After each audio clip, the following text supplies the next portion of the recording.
आप सभी का मेरे YouTube चैनल सीवी ज्ञानशाला पर हार्दिक स्वागत और अभिनंदन। और आज जैसा आप जानते हैं हम लेकर आपके लिए लाए विज्ञान कक्षा 10 का मॉडल प्रश्न पत्र 2024 के लिए। देखिए, किसी भी परीक्षा में अंक प्राप्त करना भी एक कला है। अंक छीने जाते हैं। आपने देखा होगा कभी कभी बच्चे पढ़ने में इतने होशियार नहीं होते हैं, लेकिन वो अंक अधिक प्राप्त कर जाते हैं। कारण लिखने की एक शैली होनी चाहिए। आपने क्या लिखा वो बहुत महत्वपूर्ण निर्भर करता है। ऐसा ना करें कि भाई 2 अंक के प्रश्न में आप 100 शब्द लिख दें और 4 अंक के प्रश्न में आप 20 शब्द लिखें। ऐसा नहीं होता है। और विज्ञान और गणित में तो जितना पूछा जाए उतना ही लिखना होगा और प्रश्नों का जो उत्तर है वो स्तरीय होना चाहिए। ऐसा नहीं कि किसी पासबुक या घिसे पिटे तरीके से आंसर दिए जाए। तो किसी प्रश्न का जो उत्तर है वो आप किस तरह से शुरू करते हैं, किस तरह से उसका समापन करते हैं और किस तरह से आप रासायनिक अभिक्रियाओं को, समीकरणों को, सूत्रों को आप प्रयुक्त करते हैं, वो सब आपके प्राप्तांकों को प्रभावित करेगा। तो अच्छे स्तर के उत्तर बहुत जरूरी है लिखना।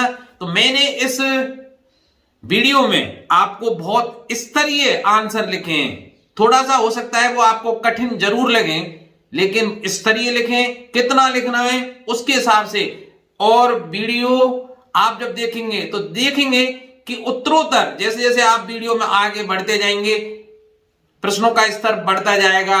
और बिल्कुल बोर्ड परीक्षा के आधार पर है, लेकिन बोर्ड परीक्षा से थोड़ा सा मैंने स्तर अधिक रखा है, जिससे विज्ञान में आपको प्रश्न पत्र हल करते समय कोई समस्या हो ही नहीं और आपको बोर्ड का प्रश्न पत्र बिल्कुल सरल लगे, इजी लगे। जितना मेरा प्रश्न पत्र है इतना बड़ा नहीं आएगा, मैं पहले कह रहा हूं, क्योंकि मैंने एक प्रश्न में कुछ अतिरिक्त देने का प्रयास किया। हो सकता है कि भाई प्रश्न पत्र में उसी प्रश्न को दूसरे रूप में घुमा के रख दे, तो मैंने थोड़ा सा अप रखा है स्टैंडर्ड।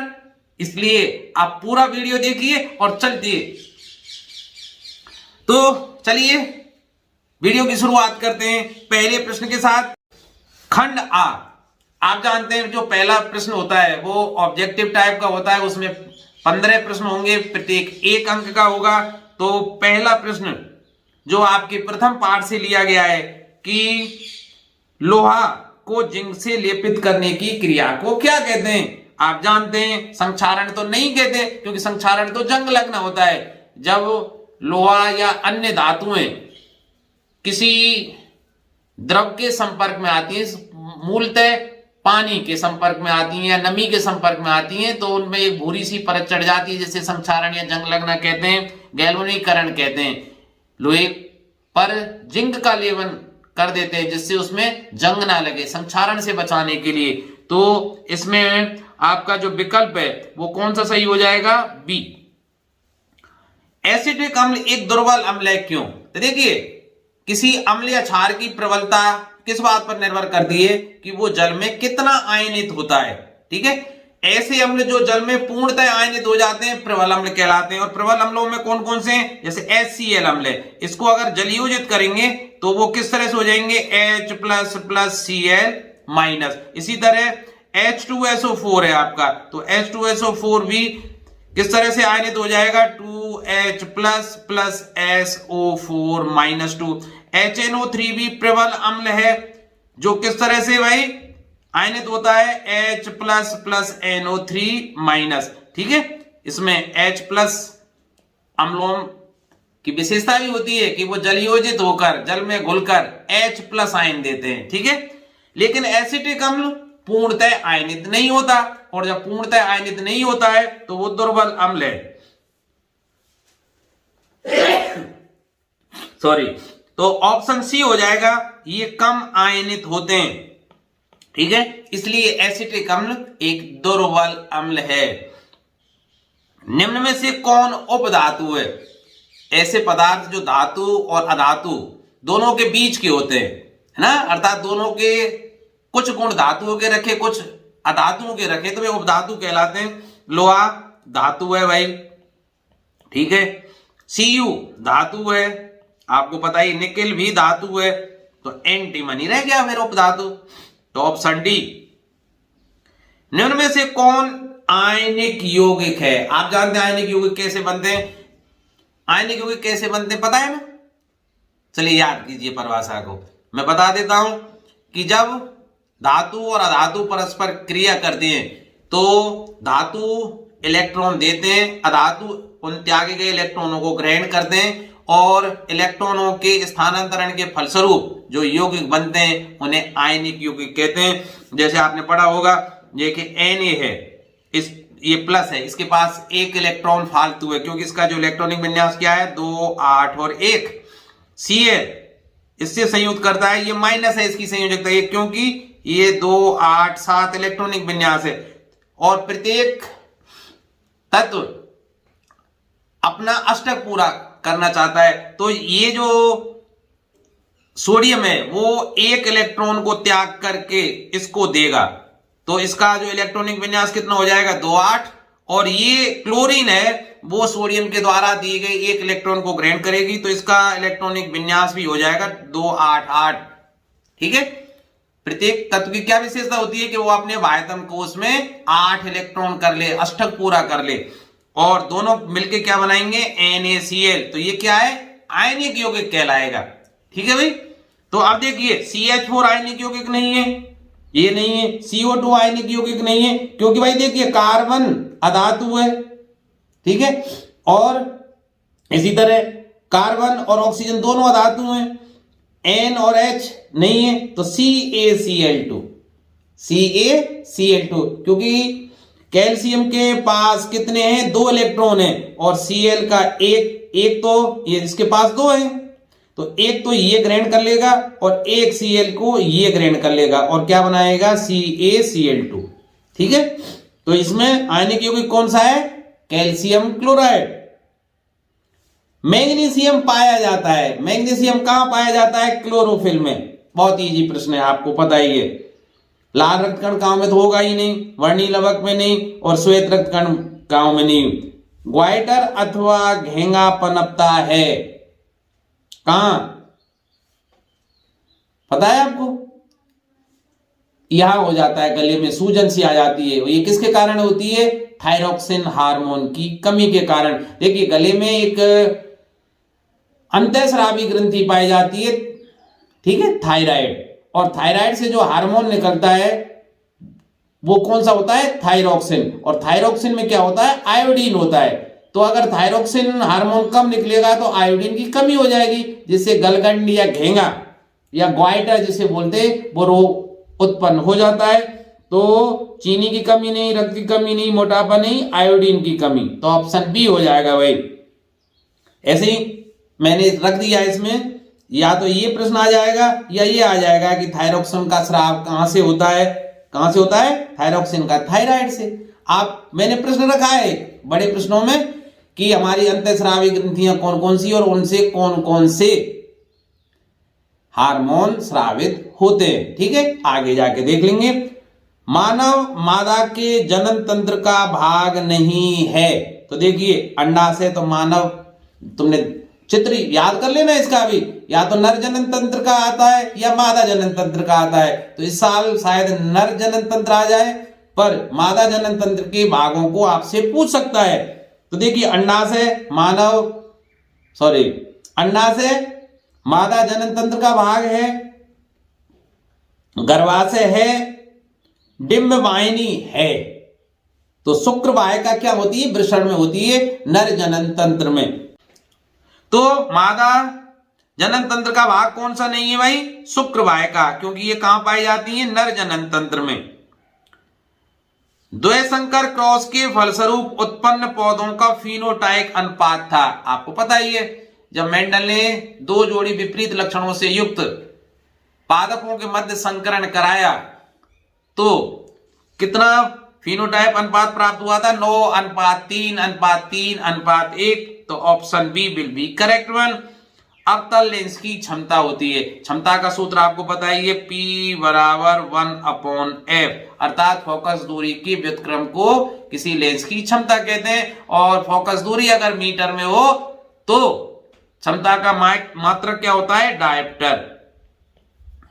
ये कब है? जब फोकस दूरी किस में हो? मीटर में। ध्यान रखना।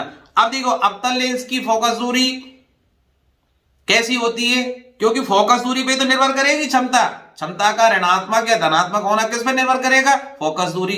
अब आपको फोकस दूरी के बारे में पता होना चाहिए। देखिए जैसे ये अवतल लेंस है, मैं बना लेता हूं। ये अवतल लेंस है ना, जो बीच में से पतला किनारों से मोटा होता है। अब देखिए यहां कोई वस्तु है, ठीक है। अब इससे ये कोई प्रकाश किरण जा रही है, तो ये क्या कर देता है? किरणों को बिखेर देता है इस तरह से। तो ये किरणें इस तरह से जाती हुई प्रतीत होगी। तो F कहां है? विपरीत दिशा में, क्योंकि सभी दूरियां लेंस में कहां से नापी जाती हैं? प्रकाश केंद्र से। तो देखिए फोकस दूरी प्रकाश केंद्र से इधर की तरफ है, इधर की तरफ, अर्थात यहां वस्तु थी तो वस्तु से निकलने वाली किरण के विपरीत दिशा में है, ठीक है। तो फोकस दूरी अवतल लेंस की कैसी होगी? ऋणात्मक। तो क्षमता भी कैसी होगी? ऋणात्मक। उत्तल लेंस में धनात्मक होती है, क्योंकि उत्तल लेंस जैसे ये होता है, ये उत्तल लेंस होता तो आपतित किरण इस तरह से जाती और अपवर्तित होके ऐसे निकल जाती। तो जो है ना चिन्ह वो कैसा लेंगे? धनात्मक। क्यों? कौन सी है? वस्तु से निकलने वाली किरण की दिशा में है, ठीक है भाई। तो चिन्ह पर पार्टी आपको पता होना चाहिए। चिन्ह पर पार्टी को एक बार देख लेना। तो आपतित किरण की दिशा में, आपतित किरण इस दिशा में आ रही है, तो आपतित किरण की दिशा में जितनी भी दूरियां नापी जाएंगी वो धनात्मक होंगी। अब यहां देखिए आपतित किरण इधर जा रही है और दूरी नाप रहे हैं इधर की साइड में, ठीक है। आपतित किरण जा रही है बाएं से दाएं, ठीक है, और दूरी नाप रहे हैं दाएं से बाएं, दाएं से बाएं इधर, तो ऑटोमेटिक ऋणात्मक होगी। तारों के टिमटिमाने की व्याख्या किस सिद्धांत पर आधारित है? अपवर्तन के सिद्धांत पर। आपको पता ही है, जब कोई प्रकाश किरण एक माध्यम से दूसरे माध्यम में प्रवेश करती है तो वो अपने मार्ग से विचलित हो जाती है और प्रकाश की ये घटना प्रकाश का अपवर्तन कहलाती है। आपको पता है। अब तारे बहुत दूरी पर है, हमसे बहुत दूरी पर है, और तारे हम तक जब पहुंचते हैं तो वो वायुमंडल की विभिन्न परतों से होकर गुजरते हैं, जिनका घनत्व अलग अलग होता है, डेंसिटी अलग अलग होती है। अर्थात कोई माध्यम दूसरे माध्यम की तुलना में सघन या विरल होगा, क्योंकि भाई विभिन्न वायुमंडल की परतें हैं, तो कहीं विरल माध्यम पड़ेगा, कहीं सघन माध्यम पड़ेगा। तो प्रकाश की किरणें कई बार मुड़ती हुई आएंगी इस तरह से। इसलिए तारे हमें कैसे दिखाई देते हैं? टिमटिमाते हुए दिखाई देते हैं। विद्युत शक्ति का मात्रक है। आपको पता है ये विद्युत शक्ति किसी विद्युत उपकरण द्वारा कार्य करने की जो दर है वो क्या कहलाती है? विद्युत शक्ति कहलाती है। और विद्युत शक्ति का सूत्र क्या होता है? P बराबर W/T, और इसको ऐसे भी व्यक्त कर सकते हैं P बराबर V क्रॉस I, ठीक है। ये सूत्र होता है। मैंने पहले ही कह दिया था ना कि मैं एक प्रश्न में कई प्रश्नों को बताकर चलूंगा। तो सूत्र तो ये आ गई। परिभाषा भी पूछ सकता था कि किसी उपकरण द्वारा कार्य करने की दर को क्या बोलते हैं? विद्युत शक्ति बोलते हैं। और इसका छोटा मात्रक है वो क्या है भाई? वाट है। क्या है? वाट है। ऐसे ही पूछ सकता है कि एक विद्युत बल्ब पर 100 वाट और 220 वोल्ट लिखा हुआ है। इसका मतलब क्या है कि वह 100 वाट का मतलब क्या है कि वह विद्युत बल्ब 1 सेकंड में 1 जूल विद्युत ऊर्जा व्यय करता है, क्योंकि P बराबर W/T है। तो 100 कब आएगा? जब 100 में भाग क्या देंगे? 1, अर्थात 1 सेकंड में। ठीक क्या है? सेकंड में नापता है, ठीक है, कि वह विद्युत बल्ब 1 सेकंड में कार्य का मात्रक क्या है? जूल, ठीक है। तो 100 वाट का मतलब क्या हुआ कि वह विद्युत बल्ब 1 सेकंड में 100 जूल विद्युत ऊर्जा व्यय करता है। और किसी बल्ब पर अगर 60 वाट लिखा हुआ है, इसका मतलब वह बल्ब 1 सेकंड में 60 जूल विद्युत ऊर्जा व्यय करता है। आई समझ में? चलते हैं अगले प्रश्न पर। निम्नलिखित में से किसे आप उपभोक्ता की श्रेणी में रखेंगे? हरे पौधे तो उत्पादक हैं भाई, नील हरित शैवाल भी उत्पादक हैं। उत्पादक क्या होते हैं? वे जो अपना भोजन स्वयं बनाते हैं प्रकाश ऊर्जा को ग्रहण करके, वो उत्पादक हैं। तो जितनी भी वनस्पतियां हैं नील हरित शैवाल है, ठीक है। फूल और पत्ते उसी में वनस्पतियों में आ जाएंगे। ये सब क्या है? उत्पादक हैं। तो और जो उत्पादकों को भोजन के रूप में ग्रहण करते हैं वो सब उपभोक्ता कहलाते हैं। तो जंगली जानवर इन हरे पौधों को, वनस्पतियों को, नीलहरित शैवाल को, फूल या पत्तों को भोजन के रूप में ग्रहण करते हैं, इसलिए ये सब क्या है? उपभोक्ता। और उपभोक्ता भी आपने 3 भागों में बांट रखे थे, प्राथमिक, द्वितीयक और तृतीयक। ठीक है। तंत्रिका कोशिका का वह भाग जो सूचना को उपार्जित करता है, सरल है। एथेन में सहसंयोजक आबंध है। तो एथेन, एथ का मतलब 2। तो देखिए इसको बनाना बहुत आसान है। आप इस तरह से बनाएंगे कि कार्बन के 2 परमाणु आपने बनाए। अब कार्बन क्या होता है? चतुसंयोजी। इसका मतलब कार्बन को अपना अष्टक पूरा करने के लिए 8 इलेक्ट्रॉनों की जरूरत होगी। सॉरी, कार्बन क्या होता है? चतुसंयोजी होता है, परमाणु होता है।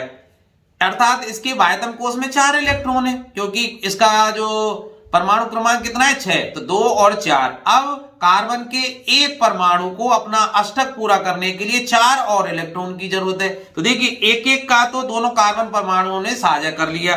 तो 4 चाहिए इसको, तो 3 बना दीजिए। 1, 2 और 3। अब आप कहेंगे सर एक एक डंडा क्यों खींचा? क्योंकि हाइड्रोजन के पास एक ही इलेक्ट्रॉन है भाई। तो इस कार्बन की तरफ अगर देखेंगे तो देखिए एक यहां से, एक यहां से, एक यहां से और एक यहां से, अष्टक पूरा हो गया। 4 उसके पास पहले थे, 4 और मिल गए। अब देखिए इस कार्बन की तरफ देखिए, एक H और एक H, अर्थात इसने भी अष्टक पूरा कर लिया। तो टोटल कितने आबंध हुए? अब टोटल कितने आबंध हुए गिन लीजिए। 1 ये कार्बन और हाइड्रोजन के बीच का है, ये 2 हो गया, ठीक है, ये 3 हो गया, ये 4 हो गया, ये 5, ये 6 और ये 7। तो टोटल कितने आबंध है भाई? 7। ठीक है। तो option second will be correct one. आप गिन लेंगे ना इसी तरह। दांतों के एनेमल का क्षय प्रारंभ कब हो जाता है? दांतों का एनेमल पता है कैल्शियम धातु का बना होता है। अब और धातु में अम्ल से क्रिया करके आपको पता है हाइड्रोजन गैस देती है। और जब मोह का माध्यम अम्लीय हो जाए, अम्ल कब होता है? जब पीएच 7 से कम हो जाए। तो जब 5.5 से मुंह का जो पीएच है कम हो जाए तो दांतों का एनामेल खराब होने लगता है, क्योंकि मुंह का जो माध्यम है वो अम्लीय हो जाएगा, अर्थात मुंह में अम्ल बन रहा है। और दांतों का जो ये है, ये किसका बना हुआ है? कैल्शियम। तो वो अम्ल दांतों के एनामेल से क्रिया करके उसको खंडित करेगा, तोड़ेगा। ठीक है। तो दांत खराब होना शुरू हो जाते हैं कब? जब मुंह की पीएच 5.5 से कम हो जाती है। तो इस तरह के प्रश्न। हम एक बात बता दूं कि मैंने ब्लूप्रिंट के आधार पर आपको ये प्रश्न रखे हैं। अब मैं ये भी नहीं कह रहा कि भाई ये 15 जो ऑब्जेक्टिव है यही आ जाएंगे। आप ज्यादा देखना चाहते हैं तो मैंने एक वीडियो डाला था, और चलिए मैं इसको दोबारा से पोस्ट कर दूंगा अभी, जिससे वो 4 घंटे का वीडियो है। और 4 घंटे का वीडियो इतना शानदार है कि उसमें पूरी कक्षा 10 की विज्ञान का रिवीजन छोटे छोटे प्रश्नों के माध्यम से कराया गया है। और उसमें केमिस्ट्री और जो फिजिक्स वाला पोर्शन है बहुत जबरदस्त ढंग से मैंने प्रयास किया समझाने का। उसमें आपके सारे न्यूमेरिकल मिलेंगे, आपको पूरे न्यूमेरिकल जो आ सकते हैं, अच्छे अच्छे सूत्र मिलेंगे, आपको समीकरण मिलेंगे, ढंग से समझाया है। प्रश्न छोटे छोटे लिए, लेकिन प्रत्येक पाठ की महत्वपूर्ण पंक्ति को मैंने छुआ है उसमें। उसको पढ़ने के बाद 4 घंटा वीडियो अगर उसको आप देख लेते हैं तो किसी भी प्रश्न को आप हल करने में सक्षम हो जाएंगे, ये मैं गारंटी दे सकता हूं। तो अगर आपके पास समय हो उस वीडियो को अवश्य देख लेना भाई। ये वीडियो तो महत्वपूर्ण है ही खैर, ठीक है, वो आपको पता लग जाएगा। जैसे जैसे आप आगे चलेंगे गजब के प्रश्न मिलेंगे आपको। और हो सकता है भगवान ने अगर चाही तो कल पेपर में भी उनमें से कुछ प्रश्न तो मिलेंगे, कुछ नहीं बहुत से मिलेंगे। और नहीं तो आप इतने सक्षम जरूर हो जाओगे, कैसा भी प्रश्न आ जाए आप उसको हल करने में समर्थ रहेंगे। प्रश्न संख्या 2 देखते हैं। आपको पता है प्रश्न संख्या 2 में 7 रिक्त स्थानों वाले प्रश्न आते हैं। तो पहला देखिए, एक परितंत्र में घटक शामिल, आपको पता है ये किसी भी पारिस्थितिक तंत्र होता है उसमें जैविक और अजैविक घटक दोनों होते हैं, अर्थात जो पारिस्थितिक तंत्र है वो हमेशा जैविक और अजैविक घटकों से मिलकर ही बना होता है। तो यहां जैविक लिख देता हूं और यहां अजैविक लिख देता हूं, ठीक है भाई। आगे देखिए, पादप में साइटोकाइनिन हार्मोन, आपको पता है साइटोकाइनिन हार्मोन का क्या काम होता है? कोश का विभाजन। तो किसको प्रेरित करता है? ये कोश का विभाजन को प्रेरित करता है, कोश का विभाजन। आमाशय के आंतरिक स्तर की अम्ल से रक्षा। देखिए हमारे आमाशय में हाइड्रोक्लोरिक अम्ल पाया जाता है और आपको पता है हाइड्रोक्लोरिक अम्ल एक तीव्र अम्ल है। और तीव्र अम्ल क्या करता है? अगर कोई विशेष सुरक्षा ईश्वर नहीं करता आमाशय की तो वो गला देता, उसको जला देता।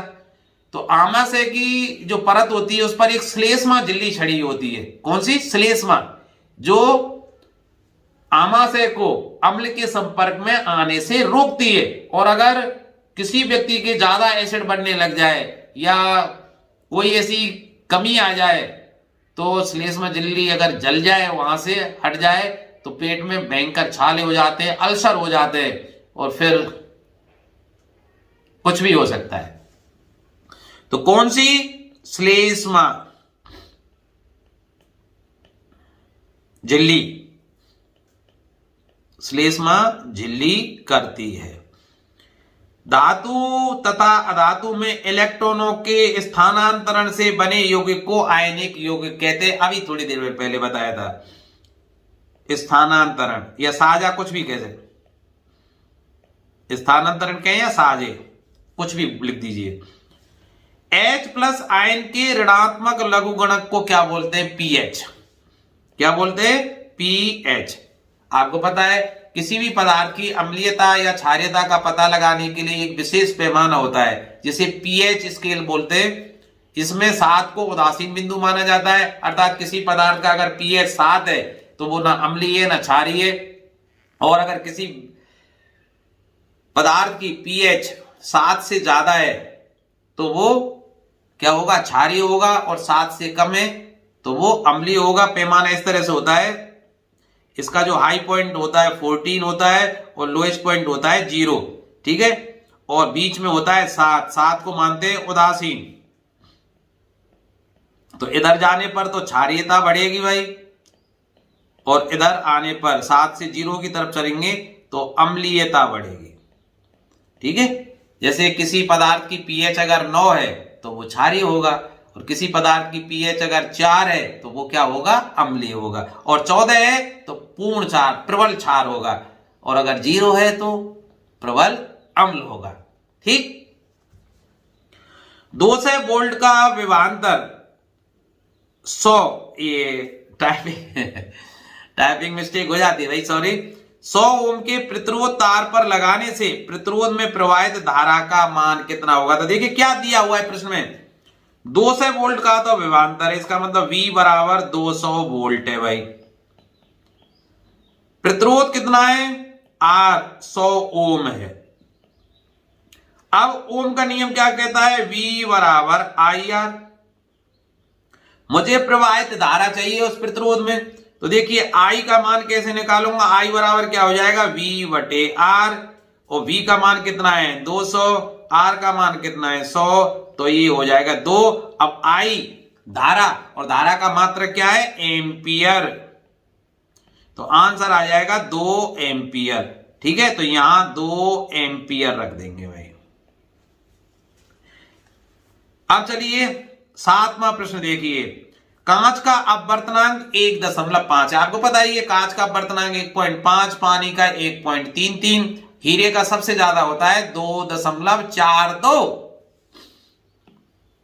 चलिए मैं कलर चेंज कर देता हूं। यदि वायु में प्रकाश का वेग 3 गुणा 10 की घात 8 मीटर प्रति सेकंड हो, आप जानते हैं कि प्रकाश का वेग सर्वाधिक निर्वात या वायु में होता है जो 3 लाख किलोमीटर प्रति घंटा होता है। ठीक है, तो 3 गुणा 10 की घात 8 मीटर प्रति सेकंड कर देते हैं इसको।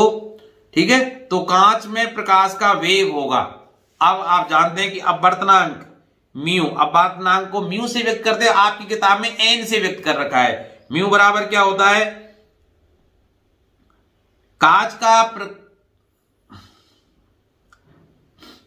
तो देखिए म्यू बराबर होता क्या है, अर्थात अपवर्तनांक की परिभाषा क्या है कि प्रकाश की या प्रकाश का निर्वात या हवा में वेग, तो V A velocity of light in air, ठीक है, upon velocity of light in medium, और यहां मीडियम क्या है, कांच है, तो वी जी लिख दूंगा मैं। अब देखिए म्यू अर्थात अपवर्तनांक कितना दिया गया है 1.5 बराबर वी ए अर्थात प्रकाश का वेग हवा में, और प्रकाश का हवा में वेग कितना है 3 गुणा 10 की घात 8 बटे वी जी।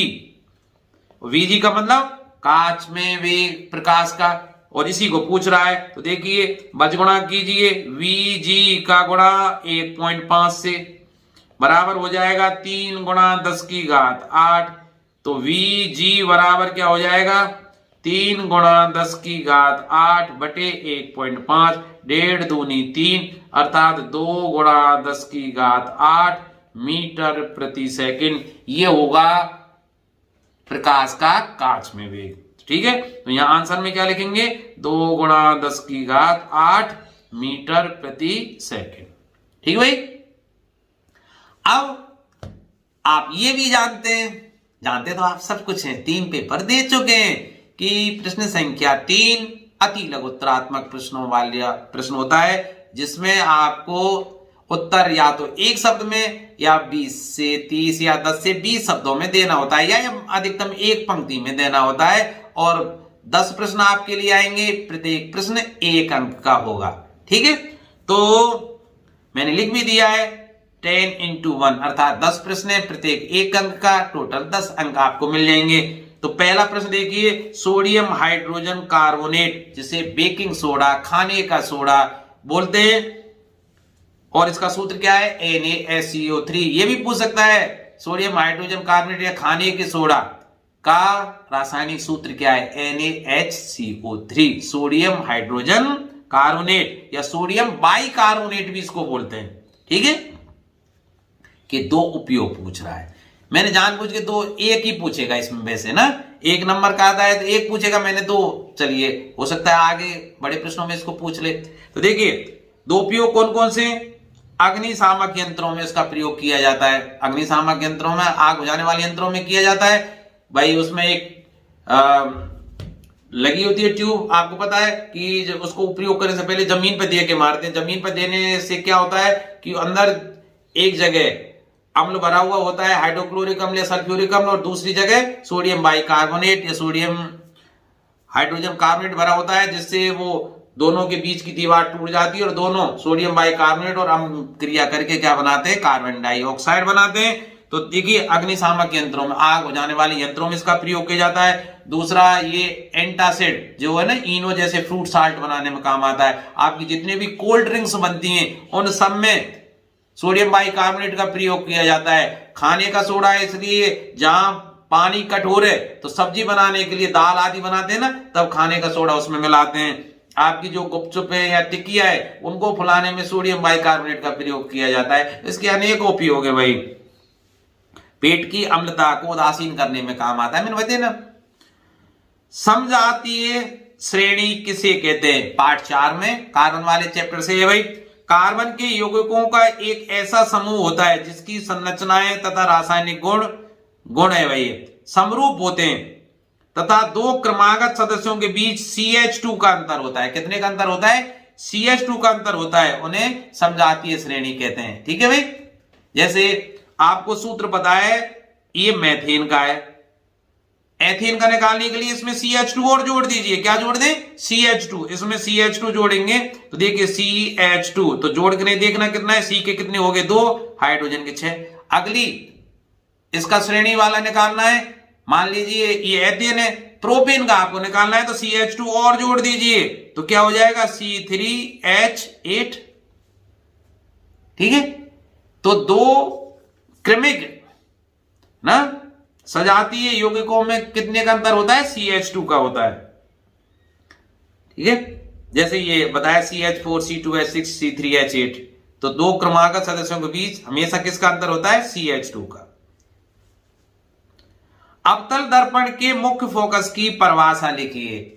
अवतल दर्पण के मुख्य फोकस की परिभाषा क्या है कि दर्पण के मुख्य अक्ष के समांतर आपतित प्रकाश किरण दर्पण से परावर्तन के पश्चात जिस बिंदु से होकर गुजरती है उसे मुख्य फोकस कहते हैं। तो देखिए मैं बना देता हूं, ये अवतल दर्पण है जैसे, ठीक है, और इसकी ये साइड पॉलिश है, अवतल दर्पण बन गया भाई।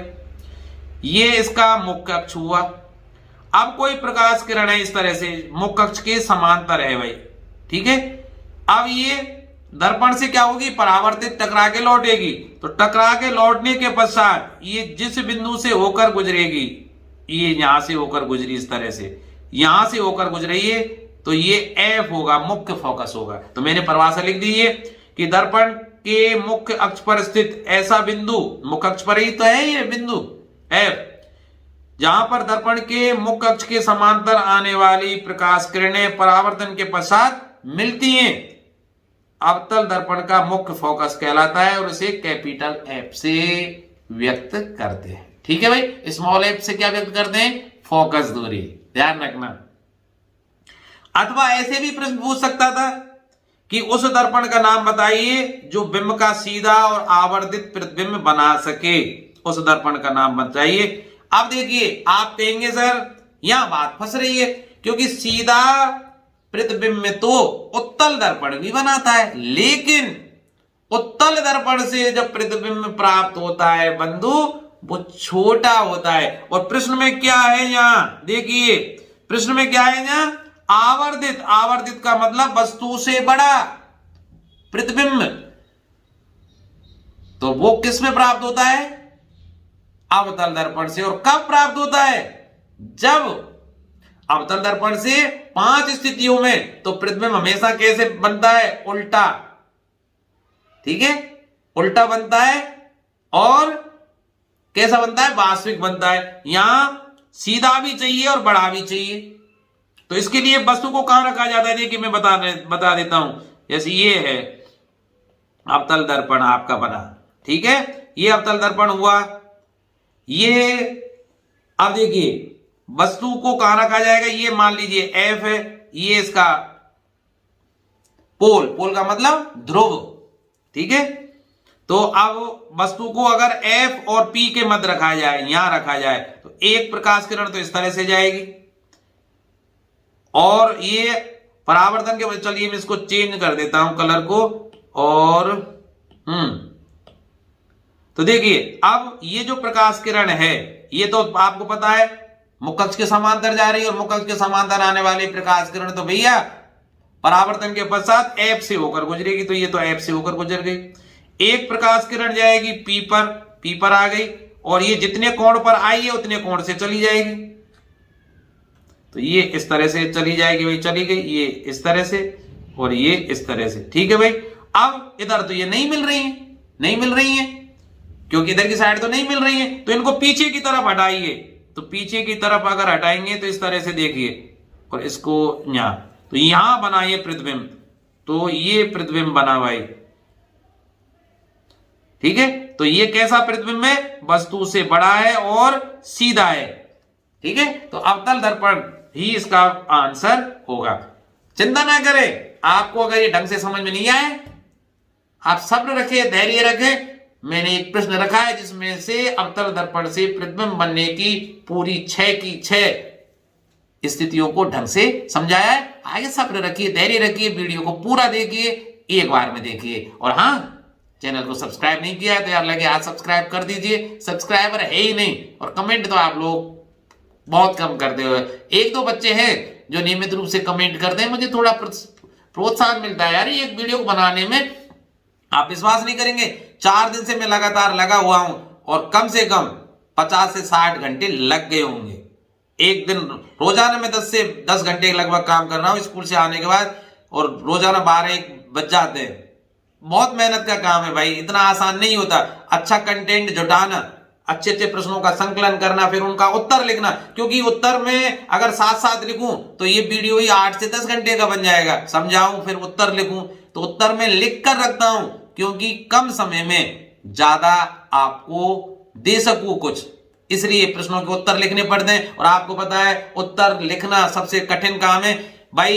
एंड्रॉइड में बोलकर आप लिख सकते हैं, लेकिन ये आईपैड है जिसमें मैं आपको पढ़ा रहा हूं, देखिए ये आईपैड भाई, एप्पल की सिक्योरिटी इतनी खराब है, हिंदी को तो ये समझता ही नहीं। हाँ इंग्लिश खूब लिखता है, हिंदी बोलेंगे कुछ लिखेगा कुछ, तो ये हाथ से ही लिखना पड़ता है टाइपिंग करके। और टाइपिंग हिंदी की आपको पता है कितनी मुश्किल है भाई।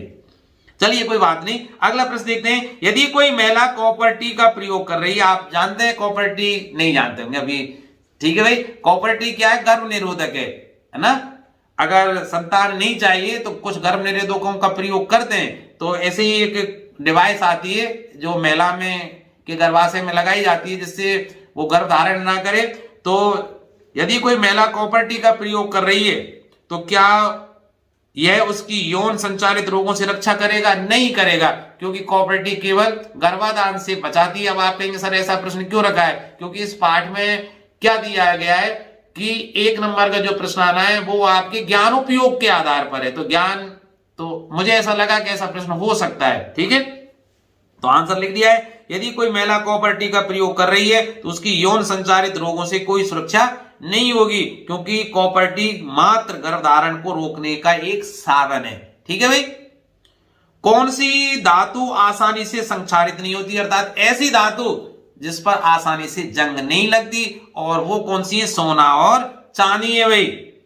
क्योंकि संक्षारण करना, जंग लगना क्या है?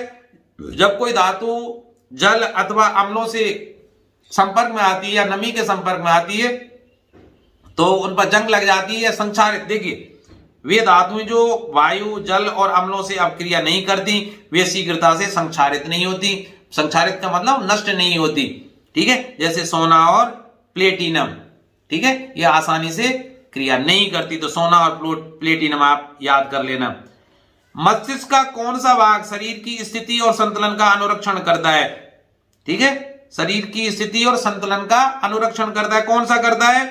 अनुमस्तिष्क, ठीक है। अनुमस्तिष्क शरीर की स्थिति और संतुलन का अनुरक्षण करता है।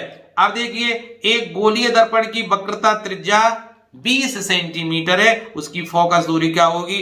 भाई किसी भी दर्पण की जो फोकस दूरी है वो वक्रता त्रिज्या की आधी होती है। दर्पण की फोकस दूरी वक्रता त्रिज्या की क्या होती है? आधी। अब वक्रता त्रिज्या कितनी है? 20, तो 20 का आधा 10 सेंटीमीटर, क्योंकि वक्रता त्रिज्या सेंटीमीटर में तो फोकस दूरी भी सेंटीमीटर में ही होगी। इतना तो जानते हो आप। 8वां प्रश्न देखिए, बेंजीन की संरचना। देखिए बिंदु संरचना आपको हो सकता है इस प्रश्न में एथीन की, ठीक है, या मेथेन की, इनकी बिंदु संरचना बनवा ले। मेरे यहां बेंजीन का रखा है, और बेंजीन आप जानते हैं षटकोणीय संरचना होती है। कैसी? षटकोणीय, ठीक है। तो कैसे बनाएंगे आप? पहले 6 कार्बन परमाणु बनाएंगे भाई। क्या बनाए? 6 कार्बन परमाणु। कठिन नहीं है, आप ध्यान से देखिए यार, बहुत आसान है। तो देखिए बनाते हैं। तो देखिए 6 कार्बन परमाणु C और ये C। चलिए इनको सीधा पहले ऐसे करते हैं, हम केवल C लिख लेते हैं। देखिए C, ये C और ये C, इस तरह से लिख लीजिए। और ये C और ये C बिल्कुल सीध में लिखिए, और एक C इस तरह से, ठीक है। ये 6 मैंने C लिख ली इस तरह से। अब क्या करेंगे? इनमें एक खींचिए इस तरह से,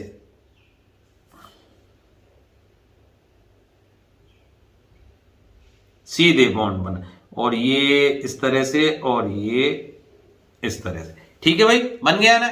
अब क्या करेंगे, एक एक छोड़कर डबल बॉन्ड कर दीजिए, अर्थात जैसे किधर से इधर की साइड से शुरू करूं तो यहां मैंने डबल कर दिया, फिर यहां डबल करना पड़ेगा, एक एक छोड़कर इसको कर दिया तो ये डबल करना पड़ेगा। ठीक है, आप कोई सी साइड लेकर डबल कर दीजिए भाई, डबल बॉन्ड कर दीजिए।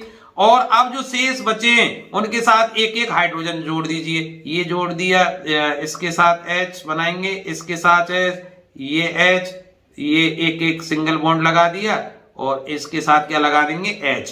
तो देखिए इनके साथ मैंने H लगा दिया, H H H H और ये H। तो ये कौन की संरचना हो गई, बेंजीन की। कठिन नहीं है ना, दोबारा से देख लेना, कठिन लगता है। किसी छड़ चुंबक के चारों ओर क्षेत्र रेखाएं बनाइए, या ऐसा भी हो सकता था कि परिनलिका के अंदर चुंबकीय बल रेखाएं खिंचवा लेता, पर चूंकि परिनलिका वाला सवाल पिछली साल आया इसलिए शायद छड़ चुंबक का ही आपके लिए आ जाए। तो देखिए कैसे करते हैं कि एक छड़ चुंबक बनाइए, क्या बनाए, एक छड़ चुंबक बनाए। इस तरह से मैंने चित्र बना रखा है, फिर भी समझाने के लिए दोबारा आपको बता रहा हूं।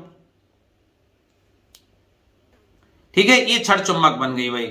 अब इसमें एक सिरा N है, चलिए इसमें मैंने N और S इधर को कर दिए, आप N और S ऐसे कर लीजिए, उल्टा बना रहा हूं, ध्यान रखना। तो अब क्या करेंगे, चुंबकीय बल रेखाओं की या क्षेत्र रेखाओं की क्या विशेषता होती है कि वो उत्तरी ध्रुव से निकलकर दक्षिणी ध्रुव पर समाप्त होती हैं। इस तरह से जैसे यहां से गई और ये यहां समाप्त हुई, तो उत्तरी ध्रुव से दक्षिणी ध्रुव की। अब आप कहेंगे सर यहां तो निशान उल्टा लग रहा है, भाई यहां उत्तरी ध्रुव इधर है और दक्षिणी ध्रुव इधर है, ध्यान रखना भाई। तो ऐसे ही एक और बना देते हैं इस तरह से। अब उत्तरी ध्रुव से निकलकर कहां जा रही है, दक्षिणी ध्रुव की तरफ, इस तरफ उत्तरी ध्रुव से निकली और दक्षिणी ध्रुव पर आ गई। तो ऐसे ही आप खींच देंगे और फिर ये इस तरह से और खिंच जाएंगे, इस तरह से ना। तो ये अब ध्यान रखना, इन और ऐसे इधर खींच दीजिए, कुछ ऐसे खींच दीजिए, ऐसे। अब इन पर कैसे करेंगे भाई, ध्यान रखना भाई, दक्षिणी ध्रुव की तरफ तो प्रवेश करनी चाहिए, ये दक्षिणी ध्रुव ऐसे इसकी तरफ प्रवेश करनी चाहिए, ये प्रवेश कर रही है, ठीक है। और उत्तरी ध्रुव से ये निकलनी चाहिए, ठीक है। और ऐसा लग रहा होना चाहिए कि ये इस तरह से घूम के आ जाए यूं, ठीक है। आप अंदर एक चीज और पूछ सकता है कि 2 नंबर का प्रश्न ये भी आ सकता है कि चुंबकीय बल रेखाओं की और चुंबकीय क्षेत्र रेखाओं की विशेषता बताइए। तो नंबर 1 विशेषता क्या है कि चुंबकीय क्षेत्र रेखाएं उत्तरी ध्रुव से निकलकर दक्षिणी ध्रुव पर समाप्त होती हैं, ध्यान रखना समाप्त होती हैं। और बार बार लेकिन अंदर छड़ चुंबक के अंदर उल्टा होता है, छड़ चुंबक के अंदर क्या होता है, वो दक्षिणी ध्रुव से कहां आती है, उत्तरी ध्रुव की ओर। अंदर देखिए ना, आप ऐसी तो आएंगे, अंदर बात करेंगे तो ऐसी तो जाएंगे, तो ये तो दक्षिणी ध्रुव से कहां हो गया, उत्तरी ध्रुव की ओर। दूसरा, अगर इन क्षेत्र रेखाओं के किसी बिंदु पर कोई स्पर्श रेखा खींच दी जाए तो वह उस बिंदु पर चुंबकीय क्षेत्र की तीव्रता को प्रदर्शित करेगा, ठीक है भाई। ऐसी विशेषता आप याद कर लेना। चलिए आगे बढ़ते हैं क्योंकि टाइम थोड़ा सा ज्यादा, 44 मिनट लगभग हो चुके हैं और अभी प्रश्न बड़ा लंबा, हमें अंतराल तय करना है भाई। मैदानी पारिस्थितिक तंत्र की एक आर श्रृंखला का रेखा चित्र बनाएं।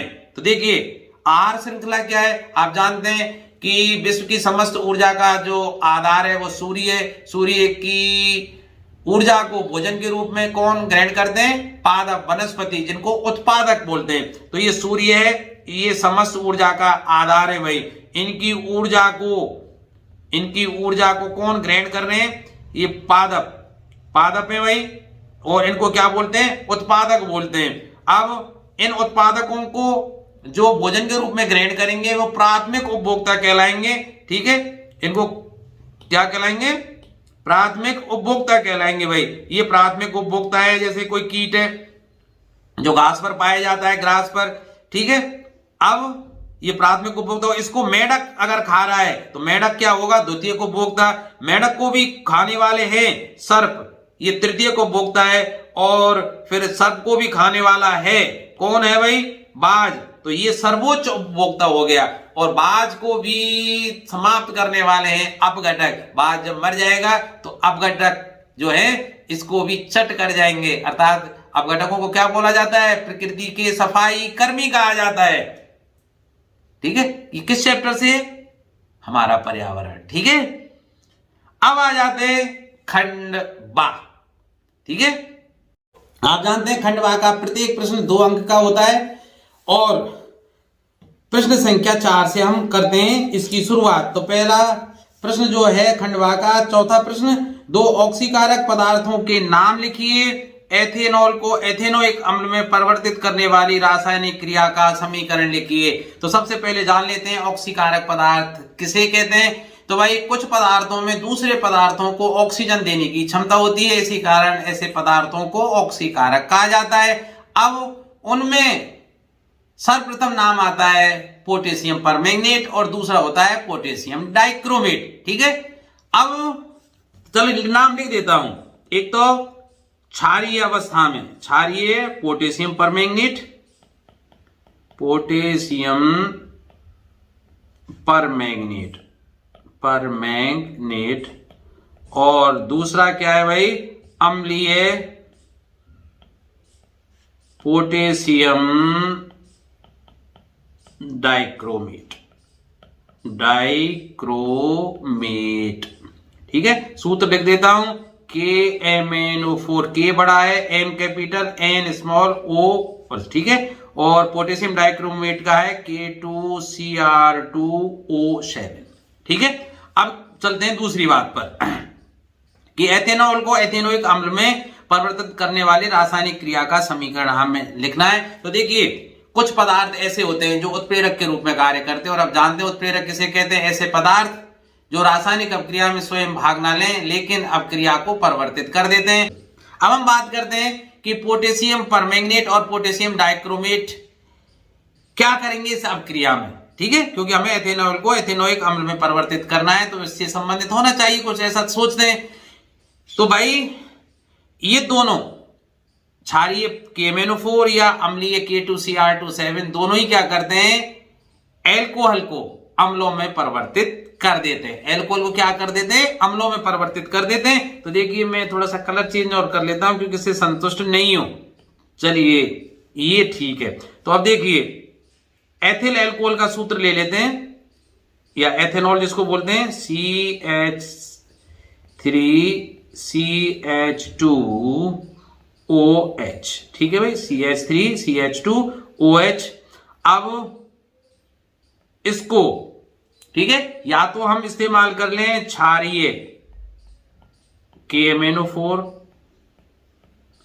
या प्रयोग कर लें अम्लीय K2Cr2O7 पोटेशियम डाइक्रोमेट का, और दोनों ही अवस्थाओं में हमें ऊष्मा देनी पड़ेगी, गर्म करना पड़ेगा इसको। ठीक है, और गर्म करने पर हम देखेंगे कि ये दोनों क्या करेंगे? इसको ऑक्सीजन प्रदान करेंगे। क्या प्रदान करेंगे? ऑक्सीजन, अर्थात O2 प्रदान करेंगे। O2 को मैं 2 भागों में तोड़ लेता हूं, O और O। तो देखिए ये जो H2 है ये इस O से क्रिया करके H2O बना के बाहर निकल जाएगा, और ये जो O है दूसरा ये अंदर आ जाएगा। तो बन क्या जाएगा? CH3, C है ही हमारे पास, C, और एक O ये अंदर आया और OH यहां पहले से था, तो ये बन गया CH3COOH, और ये क्या है? एथेनोइक। ठीक है भाई, एथेनोइक अम्ल, एथेनोइक अम्ल। ठीक है, एथेनोइक अम्ल में कन्वर्ट हो गया। अब चलते हैं अगला प्रश्न। निम्न अभिक्रियाओं के लिए रासायनिक समीकरण लिखिए। संकलन या हाइड्रोजन अभिक्रिया। तो देखिए जो असंतृप्त हाइड्रोकार्बन होते हैं ना, आप जानते हैं जिनके मध्य कार्बन कार्बन के बीच द्वितीय 2 बंध हो या त्रिबंध हो, तो वो असंतृप्त हाइड्रोकार्बन कहलाते हैं। वो निकेल या पैलेडियम उत्प्रेरक की उपस्थिति में, उत्प्रेरक मैंने अभी बता दिया, ऐसे पदार्थ जो रासायनिक अभिक्रिया में स्वयं भाग ना लें लेकिन अपक्रिया को परिवर्तित कर देते हैं। तो देखिए असंतृप्त हाइड्रोकार्बन है वो क्या करेंगे? निकेल उत्प्रेरक की उपस्थिति में हाइड्रोजन से क्रिया करके संतृप्त हो जाएंगे। क्या हो जाएंगे? संतृप्त, अर्थात हाइड्रोजन से योग करेंगे तो संतृप्त में वो कन्वर्ट हो जाएंगे और इसी कारण इस अपक्रिया को संकलन अपक्रिया भी कहा जाता है। और इसको कैसे व्यक्त कर सकते हैं, देखिए असंतृप्त हाइड्रोकार्बन के लिए हमें कार्बन कार्बन के बीच क्या लेना पड़ेगा, डबल बॉन्ड या ट्रिपल बॉन्ड लेना पड़ता है, ठीक है। अब क्योंकि कार्बन को तो 4 इलेक्ट्रॉन चाहिए, तो देखिए 2 की पूर्ति तो आपस में इन्होंने कर ली, तो 2 और चाहिए, तो 2 के लिए मैं कोई भी मान लेता हूं R का मतलब वो CH3 हो सकता है या कोई भी और चीज हो सकती है, मतलब जुड़ा हुआ इससे कार्बन श्रृंखला CH3 हो सकती है या कुछ और हो सकती है। ऐसे ही इसको 2 की जरूरत पड़ेगी, 2 बना दिए मैंने R और ये R, ठीक है। अब ये निकिल उत्प्रेरक की उपस्थिति में, ठीक है, निकिल क्या है, उत्प्रेरक, निकिल लिख दें या पैलेडियम लिख दें, एक ही बात है, तो H2 जुड़ेगा, क्या जुड़ेगा, H2, तो इसका मतलब H2 को H और H के रूप में जोड़ेंगे, तो एक H तो यहां आ जाएगा इस कार्बन के साथ और एक H आएगा इस कार्बन के साथ, ठीक है। और जो डबल बॉन्ड है बीच में, जो ये डबल बॉन्ड है वो सिंगल बॉन्ड में परिवर्तित हो जाएगा, तो क्या बनेगा, CC, ठीक है। और ये 2 R है, एक R इधर जोड़ दिया, एक R इधर जोड़ दिया, पहले से ही ये R था, ये डबल मैंने ऐसे लिख दिया, ऐसे बना देना इसको, ये R तो पहले से थे, ये H और जोड़ दीजिए, ये H इसके साथ जुड़ जाएगा, ये H इसके साथ जुड़ जाएगा, ठीक है भाई। तो देखिए यहां तो कैसे हैं, डबल बॉन्ड है या सिंगल बॉन्ड है, तो सिंगल बॉन्ड वाले क्या होते हैं, संतृप्त हाइड्रोकार्बन होते हैं, तो डबल बॉन्ड वाले और ट्रिपल बॉन्ड वाले असंतृप्त हाइड्रोकार्बन होते हैं। आई ना बात समझ में। इसी अपक्रिया का प्रयोग वनस्पति तेलों को वनस्पति घी में परिवर्तित करने के लिए किया जाता है, और उस अपक्रिया को हम सीधे सीधे लिख सकते हैं क्योंकि भाई वनस्पति तेल, अरे यार वनस्पति भी, आप क्या कहोगे, वनस्पति भी सही नहीं लिखा गया, तो वनस्पति तेल में जब निकिल उत्प्रेरक की उपस्थिति में हाइड्रोजन गैस प्रवाहित की जाती है तो क्या बनता है, वनस्पति घी, ठीक है। इसी कारण इस क्रिया को क्या कहा जाता है, हाइड्रोजनीकरण अभिक्रिया कहा जाता है। अब चलते हैं भाई प्रतिस्थापन अभिक्रिया। तो देखिए मैं आपको बता दूं, जितने भी असंतृप्त हाइड्रोकार्बन है वो तीव्र अभिक्रियाशील होते हैं, तुरंत क्रिया करने के लिए तैयार रहते हैं, लेकिन जो संतृप्त हाइड्रोकार्बन है वो सामान्य अवस्थाओं में अभिक्रिया नहीं करते हैं। लेकिन सूर्य की प्रकाश की उपस्थिति में यदि क्लोरीन से इनकी क्रिया कराई जाए, किसकी, संतृप्त हाइड्रोकार्बन, मैंने बताया संतृप्त हाइड्रोकार्बन सामान्य अवस्था में अन्य पदार्थों से क्रिया नहीं करते, लेकिन सूर्य के प्रकाश की उपस्थिति में क्लोरीन से जब क्रिया कराएंगे तो तीव्र अभिक्रिया होती है विस्फोट के साथ, और क्लोरीन क्या करती है, एक एक करके हाइड्रोजन परमाणुओं को हटाती रहती है, प्रतिस्थापित करती रहती है। इस कारण से इस अभिक्रिया को क्या कहा जाता है, प्रतिस्थापन अभिक्रिया, ठीक है। जैसे मैं एक उदाहरण ले लेता हूं, प्रतिस्थापन बोल रहे हैं ना, प्रतिस्थापन अभिक्रिया, प्रतिस्थापन अभिक्रिया, ठीक है, अभिक्रिया। तो जैसे मैं उदाहरण लेता हूं किसका, CH4 का, तो देखिए CH4 मैथेन है, ये क्लोरीन से क्रिया करे, किसकी उपस्थिति में, सूर्य के प्रकाश, सूर्य का प्रकाश, ठीक है, तो Cl2 से क्रिया करेगा, तो ये Cl2 क्या करेगी, एक H को हटाकर HCl बनाएगी, ठीक है। तो क्या बनाएगी भाई, तो देखिए ये बनाएगी CH3Cl और HCl बाहर निकल जाएगा, ठीक है। अब इस CH3Cl की पुनः में क्रिया कराऊं Cl2 से, फिर वही बात होगी कि Cl2 फिर एक हाइड्रोजन को प्रतिस्थापित करके HCl बनाएगा, तो क्या बन जाएगी भाई, सूर्य का प्रकाश होना चाहिए, CH2Cl2 प्लस HCl, फिर इसको क्रिया कराऊं तो CH2Cl2 फिर Cl2 से क्रिया कराऊं तो अब बन जाएगा CHCl3 प्लस HCl, फिर इसको क्रिया कराऊं CHCl3 प्लस Cl2 तो क्या बन जाएगा CCl4 प्लस HCl। तो अब देखिए क्लोरीन ने क्या किया, नंबर वाइज एक एक करके सभी हाइड्रोजन परमाणु को प्रतिस्थापित कर दिया और स्वयं उसके स्थान पर आ गई और लास्ट में क्या बना दिया, कार्बन टेट्राक्लोराइड। इसी कारण इस अभिक्रिया को क्या कहा जाता है, प्रतिस्थापन अभिक्रिया, ठीक है। समझ में आ गई होगी, नहीं तो वीडियो को बैक कीजिए, पुनः सुनिए, क्योंकि मैं दोबारा रिपीट करूंगा, वीडियो की लंबाई अधिक हो जाएगी। आप चलते हैं छठा प्रश्न। एक कोशिकी और बहुकोशिक जीवों की जनन पद्धति में क्या अंतर है? आप जानते हैं, मैंने पहले ही लिख कर रखा है, तो दोनों में अंतर आप देख लीजिए कि एक जो कोशिकीय जीव होते हैं उनमें अलैंगिक जनन होता है, जबकि बहुकोशिकीय जीवों में प्राय लैंगिक जनन होता है। ठीक है, एक कोशिकीय जीवों में जनन के लिए कोई विशिष्ट भाग नहीं होता, जबकि बहुकोशिक जीवों में जनन के लिए विशिष्ट कोशिकाएं और ऊतक होते हैं। ध्यान रखना भाई, एक कोशिकीय जीवों में द्वय विभाजन, बहुखंडन, मुकुलन आदि के द्वारा अलैंगिक जनन होता है। ये अलैंगिक जनन की वो है प्रक्रिया, द्वय विभाजन हो सकता है, बहुखंडन हो सकता है, मुकुलन हो सकता है ना, जबकि बहुकोशिकीय जीवों में प्राय अर्धसूत्री विभाजन होता है। ठीक है, अब चलते हैं सातवां प्रश्न देखिए। एक भूरे रंग का चमकदार तत्व X वायु की उपस्थिति में गर्म करने पर काले रंग का हो जाता है। यह तत्व X एवं उस काले रंग के यौगिक का नाम बताइए। तो आप जानते हैं कॉपर है भाई, तो भूरे रंग का तत्व कौन सा है? कॉपर। ठीक है, तो तत्व X कॉपर है और काले रंग का यौगिक जब उसमें ऑक्सीजन की उपस्थिति में गर्म करते हैं तो कॉपर ऑक्साइड बनता है। ठीक है, और एक नंबर की तो पहचान है और फिर एक नंबर की क्रिया है। तो देखिए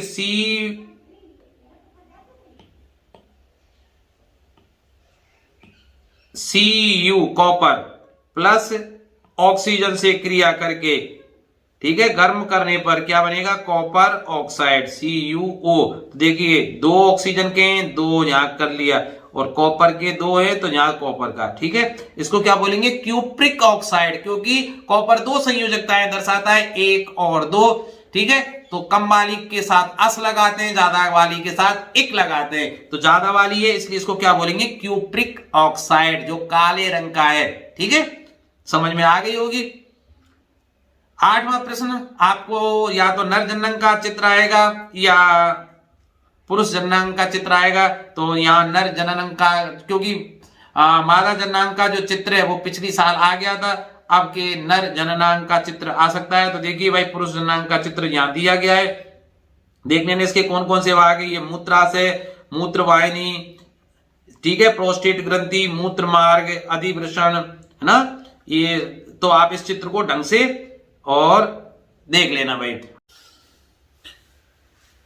तो देखिए प्रश्न संख्या 9, अपवर्तन किसे कहते हैं? अपवर्तन का क्या कारण है? एक कांच की सिल्ली द्वारा प्रकाश अपवर्तन को दर्शाते हुए किरण आरेख बनाइए। तो सबसे पहले मैं परिभाषा की बात करता हूं। प्रकाश किरण जब एक माध्यम से दूसरे माध्यम में प्रवेश करती है तो दोनों माध्यमों को पृथक करने वाली सतह पर अपने मार्ग से विचलित हो जाती है। प्रकाश की यह घटना प्रकाश का अपवर्तन कहलाती है। अब आप कहेंगे सर, प्रकाश की किरण जब एक माध्यम से दूसरे माध्यम में जाती है तो अपने मूल मार्ग से क्यों विचलित हो जाती है? सीधी सी बात है, अपवर्तन का क्या कारण है? तो इसका सीधा सीधा कारण है कि प्रकाश का वेग अलग अलग माध्यमों में अलग अलग होता है। अब आप कहेंगे माध्यम क्या है? भाई माध्यम दो प्रकार के होते हैं, विरल माध्यम और सघन माध्यम। ऐसा माध्यम जिसमें परमाणु या आणविक कण पास पास होते हैं वो सघन माध्यम कहलाता है, और जिसमें परमाणु या आणविक कण दूर दूर होते हैं वो विरल माध्यम कहलाता है। अब मैं जैसे तुलना करूं कांच की और हवा की, तो कांच में जो कांच के परमाणु कहें या अणु कहें वो बहुत पास पास हैं, सघन है, जबकि हवा में जो विभिन्न प्रकार के धूल कण, वाष्प कण या और अन्य कण वो बहुत दूर दूर हैं। तो हवा या निर्वात को माना जाता है विरल माध्यम और कांच को सघन माध्यम माना जाता है। अब सीधी सी बात है, विरल माध्यम अर्थात जहां गहरापन कम है, परमाणु दूर दूर है, तो वहां टकराने की स्थिति नहीं है, तो सीधी सी बात है प्रकाश का वेग उसमें ज्यादा होगा, और सघन माध्यम में प्रकाश का वेग कम होगा। तो प्रकाश का वेग अलग अलग माध्यमों में अलग अलग होता है। इसी कारण से प्रकाश जब एक माध्यम से दूसरे माध्यम में प्रवेश करता है तो अपने मार्ग से मुड़ जाता है। आप भी देखें, अगर किसी सड़क पर आप दौड़ते हुए जा रहे हैं और अचानक कोई सघन चीज आ जाए या कोई जुता हुआ खेत आ जाए तो आप भी मुड़ जाओगे, सीधे नहीं दौड़ पाओगे। वही प्रकाश के साथ है। ठीक है, तो अब मैं कांच की सिल्ली वाला प्रयोग और उसका चित्र बना के आपको बना के बताता हूं, फिर स्क्रीन पर पूरी चीज मैं आपके लिख दूंगा।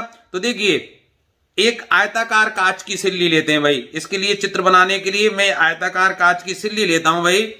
तो इसके लिए चलिए यहां से ऑटोमेटिक शेप वाला ऑप्शन लेते हैं भाई। ये अरे चलो, अच्छा हुआ जो हुआ, अपने आप बना दी इसने। तो देखिए, ये आयताकार कांच की स्लैब हो गई भाई। ठीक है, अब इस पर तो मैं अवलंब खींचता हूं, सीधी लाइन। ये अवलंब खींच दिया और इसके पास ही एक अवलंब और खींच दिया। ध्यान रखना, इस तरह से आप दो अवलंब खींचोगे। अब इस पर कोई एक प्रकाश किरण लेके आता हूं इस तरह से। ठीक है, अब ये जो प्रकाश किरण है, आप देखिए यहां ऊपर तो वायु है, तो वायु क्या हुआ, विरल माध्यम। ठीक है, और ये क्या है, कांच, और कांच क्या है, सघन माध्यम में भाई। ठीक है, अब जब ये आपतित किरण है, आने वाली आपतित किरण, ठीक है, आने वाली मान लेता हूं ए बी कोई आपतित किरण है। चलिए इस बी को यहां की बजाय यहां लिख देता हूं, ये बी, ए बी आपतित किरण है। ये अविलंब है, ये क्या है, अविलंब। ठीक है, तो आपतित किरण और अवलंब के बीच जो ये कोण बन रहा है वो आई, इंसिडेंट एंगल, आपतन कोण इसको बोलेंगे। तो आपतित किरण और अवलंब के बीच बने कोण को क्या बोलते हैं, आपतन कोण। अब देखिए, आपतित किरण जब विरल माध्यम से, ऊपर हवा है विरल माध्यम में, और यहां इस जगह पर ध्यान दीजिए, इस जगह पर वो सघन माध्यम में प्रवेश कर रही है, तो अवलंब की ओर झुकती हुई, अवलंब की ओर मुड़ती हुई। ठीक है, ज्यादा वेग से जब आपका वेग कम होगा तो अवलंब की ओर मुड़ोगे आप, तो अवलंब की ओर झुकती हुई वो इस तरह से जाएगी भाई, इस तरह से जाएगी, अवलंब की ओर झुक गई ना। देखिए, तो ये जो प्रकाश किरण जाने वाली है इसको क्या बोलेंगे, अपवर्तित किरण। ठीक है, अपवर्तित किरण, अपवर्तित किरण। ये अवलंब N1 था, इस अवलंब को N2 नाम दे देता हूं। अब देखिए, ये जो प्रकाश किरण है BC, ये अपवर्तित किरण हुई। अब ये सघन से आ रही है और फिर बाहर क्या है, हवा है, इधर को इधर हवा है, तो जब सघन से विरल में जाएगी तो अवलंब से दूर होती हुई इस तरह से निकलेगी। चलिए मैं इसको दोबारा खींच देता हूं सीधी, ये अवलंब से दूर होती हुई इस तरह से निकलेगी। ठीक है भाई, तो ये कौन सी किरण हुई, निर्गत किरण, इसको मान लेता हूं मैं D। ठीक है, इस तरह से निर्गत किरण, ये निर्गत किरण है भाई। ठीक है, तो देखिए मैं यहां लिख देता हूं AB, तो क्या है, आपतित किरण है भाई।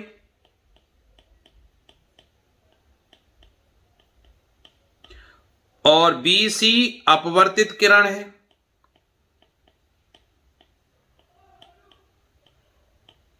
और CD निर्गत किरण है। ये चित्र आपको बना के आना है भाई। और देखिए, ये जो कोण है जो अवलंब और अपवर्तित किरण के बीच बन रहा है, ये अपवर्तन कोण है। ठीक है भाई, इसका आपको ध्यान रखना है। अब इसके आधार पर फिर दोबारा से सुन लीजिए कैसे लिखेंगे। प्रकाश किरण जब एक माध्यम से दूसरे माध्यम में प्रवेश करती है तो दोनों माध्यमों को पृथक करने वाली सतह पर अपने मूल मार्ग से विचलित हो जाती है। प्रकाश की यह घटना प्रकाश का अपवर्तन कहलाती है। इसमें आप और लिख के आ जाना कि चूंकि प्रकाश किरण का अलग अलग माध्यमों में वेग अलग अलग होता है, इस कारण प्रकाश का अपवर्तन होता है। प्रकाश के अपवर्तन का कारण लिखेंगे। ठीक है, और इसमें समझाने की दृष्टि से यह भी लिख देना कि प्रकाश किरण जब विरल माध्यम से सघन माध्यम में प्रवेश करती है तो अवलंब की ओर झुकती है, और जब वो सघन से विरल माध्यम में प्रवेश करती है तो अवलंब से दूर हटती है। इसी में एक चीज और पूछ सकता है वो आपसे कि भाई अपवर्तन के क्या कारण है। तो देखिए, पहला क्या कारण है भाई, सॉरी अपवर्तन के नियम पूछ सकता है, कारण तो मैंने बता दिया। देखिए, इस बिंदु पर ध्यान दीजिए, बी बिंदु पर, इसी पर आपतित किरण आ रही है, ये आपतित किरण ये इसी पर आ रही है, इसी से BC जा रही है भाई इस तरह से अपवर्तित किरण, और इसी पर ये अवलंब है। तो देखेंगे कि आपतित किरण, अपवर्तित किरण और अवलंब तीनों एक ही तल में है। तो पहला नियम ये हुआ।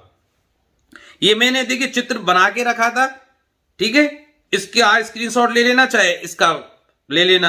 और अपवर्तन के नियम भी मैंने लिख दिए थे कि आपतित किरण, अपवर्तित किरण और आपतन बिंदु पर अवलंब तीनों एक ही तल में होते हैं। दूसरा क्या है, अगर मैं आपतन कोण बदलूं और अपवर्तन कोण बार बार बदलूं, पहले 30 का बनाऊं फिर अपवर्तन कोण निकालूं 28 का है, जितने का आता है 27 का, फिर 40 का करूं तो अपवर्तन कोण कितना, बार बार मैं इसी को दोहराता जाऊं तो देखूंगा कि आपतन कोण की साइन में और अपवर्तन कोण की साइन का अगर भाग दूंगा तो अनुपात एक निश्चित आता है, जिसे माध्यम का अपवर्तनांक बोलते हैं और उसको क्या बोलते हैं, म्यू। तो म्यू बराबर आता है sine I upon sine R, जिसे स्नेल का नियम भी कहते हैं। किसका नियम कहते हैं, स्नेल का नियम।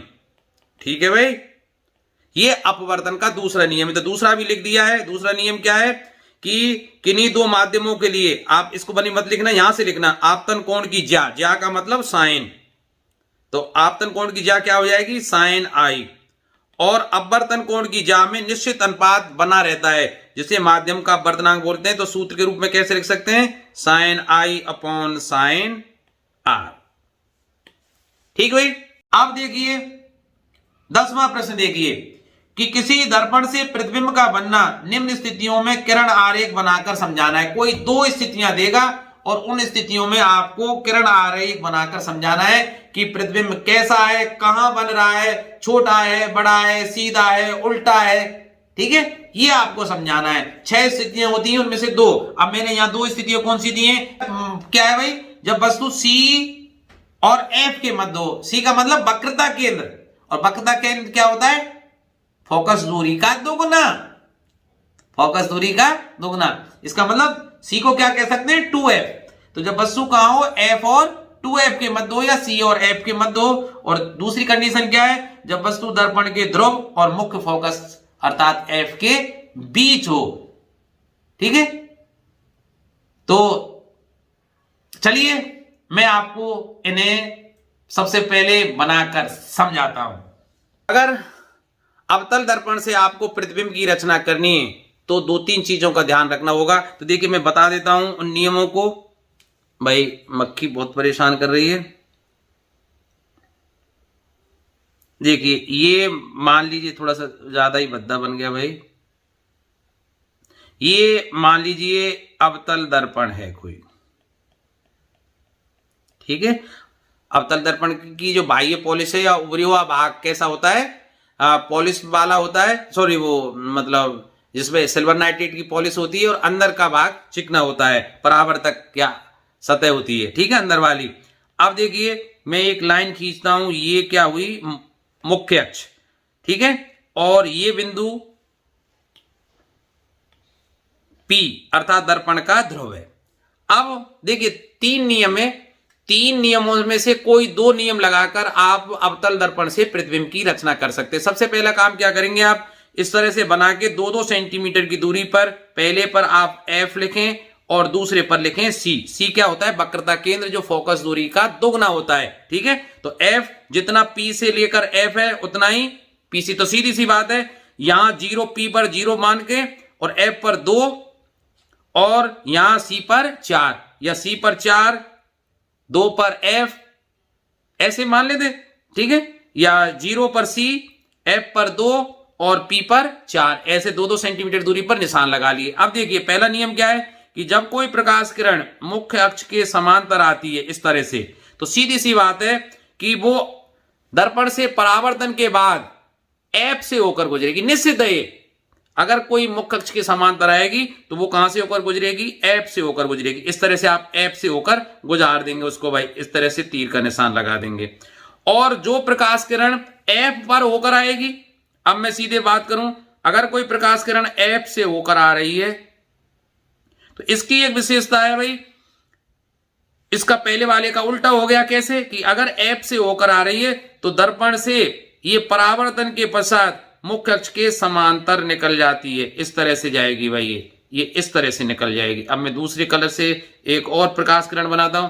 तीसरा नियम ये कि अगर कोई प्रकाश किरण C से होकर आ रही है, इस तरह से C से होकर आ रही है, सही नहीं बनी भाई, टेढ़ी हो गई। अगर कोई प्रकाश किरण C से होकर आ रही है इस तरह से, ये C मान लेता हूं, चलिए यहां, ठीक है, तो ये जिस मार्ग से आती है उसी मार्ग से वापस परावर्तित होके लौट जाती है। यहां टकराएगी और वापस उसी मार्ग से चली जाएगी। तो इन तीन में से दो का अनुसरण करके आप अवतल दर्पण से प्रतिबिंब की रचना कर सकते हैं। तो चलिए अब मैं 6 स्थितियों में प्रतिबिंब की रचना करके बताता हूं। पहली कंडीशन क्या बताएगी, जब वस्तु अनंत पर होती थी, तो देखिए देख लीजिए फिर दोबारा से, जब अनंत पर वस्तु है, यहाँ ये अनंत पर वस्तु है, तो इससे जो प्रकाश किरणें जाएंगी वो अवतल दर्पण के मुख्य अक्ष के समांतर जाएंगी। ये समांतर जा रही हैं और आपको पता है मुख्य अक्ष के समांतर जाने वाली प्रकाश किरणें आप दर्पण से परावर्तन के पश्चात कहां से होकर गुजरेंगी, एफ से। तो दोनों एफ की तरफ जा रही हैं और प्रतिबिंब कहां बन रहा है, एफ पर बहुत छोटा सा बन रहा है। तो मैंने लिख दिया है भाई प्रतिबिंब कैसा है, अवतल दर्पण से 5 परिस्थितियों में वास्तविक और उल्टा बनता है, अत्यधिक छोटा है और लगभग बिंदु के आकार का है। दूसरी कंडीशन समझने का प्रयास कीजिए भाई, जब वस्तु कहां हो, वक्रता केंद्र से परे हो, अर्थात सी और अनंत के बीच में हो। अनंत तो कोई है नहीं। तो देखिए यहां देखिए ये अवतल दर्पण है, ये एफ है, एफ और सी का मतलब होता है 2f। 2f एक ही बात है, वक्रता केंद्र फोकस दूरी का दुगना होता है, ठीक है। और ये वस्तु है यहां इधर की तरफ अनंत है भाई, सी से परे, तो ये वस्तु है कोई पी क्यू। आप प्रतिबिंब कैसे बनाएंगे, एक किरण तो निकालेंगे मुख्य अक्ष के समांतर, और जो मुख्य अक्ष के समांतर है वो कहां क्यों गुजरेगी, एफ से होकर गुजरेगी। और एक प्रकाश किरण सी, और आपको बताइए जो प्रकाश किरण वक्रता केंद्र से होकर आती है वो परावर्तन के पश्चात उसी रास्ते से वापस लौट जाती है। तो लौटते समय ये दोनों किरणें यहां मिली, तो प्रतिबिंब कौन सा बना, पी डैश क्यू डैश, जो कैसा है, वास्तविक है, क्योंकि दोनों किरणें वास्तव में मिल रही हैं। उल्टा है और वस्तु से छोटा है, वस्तु पी क्यू की साइज इतनी है और इसकी साइज इतनी है। तो ठीक है, ऐसे ही लिख दिया, वस्तु से छोटा है, वास्तविक और उल्टा है। और कहां बना है, एफ और सी के, प्रतिबिंब कहां बना है, एफ और सी के बीच बन रहा है। अब तीसरी कंडीशन क्या थी, जब वस्तु कहां हो, वक्रता केंद्र पर स्थित हो। तो देखिए ये अवतल दर्पण है, ये वक्रता केंद्र है, वस्तु यहां है भाई। तो प्रतिबिंब बनाने के लिए एक किरण कहां गई भाई, ये गई मुख्य अक्ष के समांतर, और मुख्य अक्ष के समांतर जाने वाली प्रकाश किरण दर्पण से परावर्तन के पश्चात कहां से होकर गुजरेगी, एफ से। और जो प्रकाश किरण एफ से जाती है वो दर्पण से परावर्तन के पश्चात वापस कहां चली जाती है, मुख्य अक्ष के समांतर चली जाती है, ठीक है। तो अब दोनों प्रकाश किरणें कहां मिली, यहां मिली, तो प्रतिबिंब कौन सा बन गया, ये बन गया भाई, ठीक है। वस्तु कौन सी थी, पी क्यू, और प्रतिबिंब कौन सा बन गया, पी डैश क्यू डैश। तो देखिए जब वस्तु सी पर है, वक्रता केंद्र पर है, तो प्रतिबिंब भी सी पर ही बन रहा है। प्रतिबिंब की स्थिति कहां है, वक्रता केंद्र पर। प्रतिबिंब कैसा है, वस्तु के आकार के समान है, जितनी बड़ी वस्तु है उतना ही प्रतिबिंब है। पी क्यू और पी डैश क्यू डैश की स्थिति देखिए दोनों बराबर है। और प्रतिबिंब की प्रकृति कैसी है, वास्तविक और उल्टा, तो लिखना ही है। अब तीसरी कंडीशन, चौथी कंडीशन क्या है, जब वस्तु वक्रता केंद्र सी और एफ के बीच हो। तो देखिए ये एफ है, ये सी है, वस्तु यहां है, ये वस्तु है भाई, ये वस्तु है। तो वस्तु को मान लिया मैंने पी क्यू। प्रतिबिंब बनाने के लिए एक प्रकाश किरण को भेजिए मुख्य अक्ष के समांतर, और जो मुख्य अक्ष के समांतर जा रही है वो परावर्तन के पश्चात एफ से होकर गुजर रही है, ये जा ही रही है भाई, ठीक है। और एक प्रकाश किरण को भेजिए पी पर, अर्थात ध्रुव पर, और जितने कोण पर ध्रुव पर आपतित होती है परावर्तन के पश्चात उतने ही कोण से वो जाती है, अर्थात परावर्तित होती है। तो ये कोण और ये कोण बराबर होगा, और ये दोनों किरणें एफ से आती हुई और पी से आती हुई कहां मिल रही है, इस जगह पर। तो प्रतिबिंब बन रहा है पी डैश और क्यू डैश। तो प्रतिबिंब कहां बन रहा है, सी से परे भाई, सी से परे ही तो बन रहा है। तो वक्रता केंद्र सी से परे बन रहा है प्रतिबिंब। प्रतिबिंब कैसा है, बड़ा है भाई, वस्तु पी क्यू इतने साइज की है, पी डैश क्यू डैश को देखिए वस्तु से बड़ी है प्रतिबिंब। तो प्रतिबिंब वस्तु से बड़ा है, आवर्धित है, बड़ा हुआ है, और कैसा है, वास्तविक और उल्टा है। ये प्रतिबिंब की प्रकृति हुई। पांचवी कंडीशन क्या है, जब वस्तु कहां हो, मुख्य फोकस एफ पर है। तो देखिए एक प्रकाश किरण मुख्य अक्ष के समांतर गई, ये वस्तु पी क्यू है, तो परावर्तन के पश्चात कहां से होकर जाएगी, एफ से होकर ही चली गई। और एक प्रकाश किरण को कहां भेजेंगे, पी पर, जितने कोण पर आई है उतने कोण पर ही जाएगी। ये आई है तो ये भी आई होगा, ये चले गई। तो आप देखिए इधर को ये मिलेंगी, पर कहां मिलेंगी, पता नहीं कितनी दूर पर मिलेंगी, अनंत पर जाके मिलती हुई। तो प्रतिबिंब कहीं जाके बनेगा अनंत पे, बहुत बड़ा बनेगा। तो प्रतिबिंब कहां बनेगा? अनंत पर, बहुत बड़ा बनेगा। और कैसा बनेगा? वास्तविक और उल्टा। और सबसे महत्वपूर्ण मैंने बताई थी कि जब वस्तु F और ध्रुव के बीच हो, तो देखिए ये दर्पण है, दर्पण का ध्रुव P और ये F है, वस्तु PQ यहां है, P और Q। प्रतिबिंब बनाने के लिए एक को मुखअक्ष के समांतर भेजा और मुखअक्ष के समांतर जाने वाली प्रकाश किरण दर्पण से परावर्तन के पश्चात कहां से होकर गुजरेगी? F से होकर। ये F से होकर गुजर गई भाई, ठीक है। अब एक प्रकाश किरण को भेजिए ध्रुव पर, और ध्रुव पर जाने वाली प्रकाश किरण जितने कोण पर आई, ध्रुव से परावर्तित होकर इतने ही कोण पर चली गई। ये आई है तो ये आई हो जाएगी। अब इधर को तो देखिए, इनका स्थिति देखिए, इधर को तो ये मिलने से रही, क्योंकि इनके बीच की दूरी बढ़ती जा रही है लगातार, इधर को नहीं मिल रही है। लेकिन पीछे की ओर देखेंगे तो ये मिलती हुई, बैक मैंने डॉट डॉट करके इसको बढ़ाया है इस तरह से भाई, तो ये यहां मिल रही है इस जगह पे। तो ये प्रतिबिंब बना कौन सा? P डैश और Q डैश। तो देखिए वस्तु ऊपर है, प्रतिबिंब भी ऊपर बन रहा है, इसका मतलब प्रतिबिंब कहां है? सीधा है। प्रतिबिंब कैसा है? दर्पण के पीछे बन रहा है भाई, दर्पण के ये बन नहीं रहा है, दर्पण के पीछे बनता हुआ प्रतीत हो रहा है, क्योंकि दर्पण की ये जो भाग है ना, ये जो लिखा, ये डॉट ये लिख रहे हैं इस तरह से, ये पॉलिश्ड है, अर्थात पीछे कुछ नहीं है। लेकिन दर्पण, आप समतल दर्पण के आगे सामने खड़े हुए होंगे, पीछे बन रहा है, दर्पण के पीछे बन रहा है, वास्तविक रूप में नहीं बन रहा है, आभासी ऐसा आभास हो रहा है।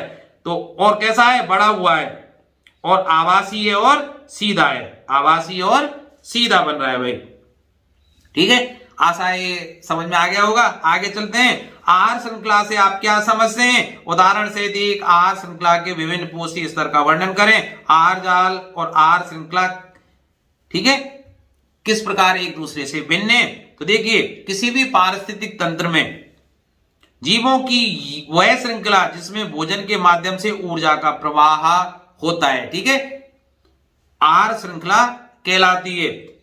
यह निम्न प्रकार का होता है: वन पारिस्थितिक तंत्र, घास स्तरीय पारिस्थितिक तंत्र। कई आहार श्रृंखला हो सकती हैं, वन की पारिस्थितिक तंत्र की श्रृंखला अलग होगी, घास स्तरीय अलग होगी, ठीक है, जल की अलग होगी। तो एक वन पारिस्थितिक तंत्र में घास का भक्षण हिरण करते हैं। तो देखिए, सूर्य की ऊर्जा है, इसको भोजन के रूप में कौन ग्रहण करते हैं? उत्पादक या पेड़ पौधे, जिनको क्या कहा जाता है?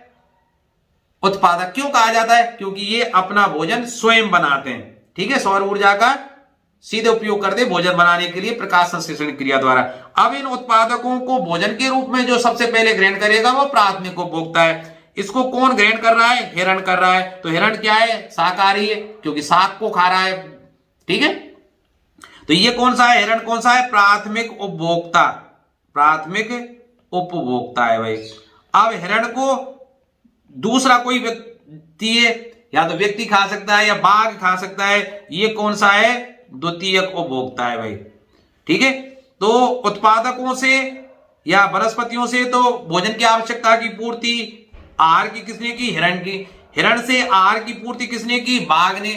इसी तरह बाघ भी जब मरेगा तो इसको अपघटक या बाघ आदि इसको खा सकते हैं, ठीक है। तो ये क्या है? वन पारिस्थितिक श्रृंखला का एक उदाहरण है। जब एक से ज्यादा आहार श्रृंखलाएं एक दूसरे से आड़ी तिरछी जुड़ी हुई होती हैं, तो एक जाल जैसी संरचना बनती है, जिसे आहार जाल कहते हैं, ठीक है।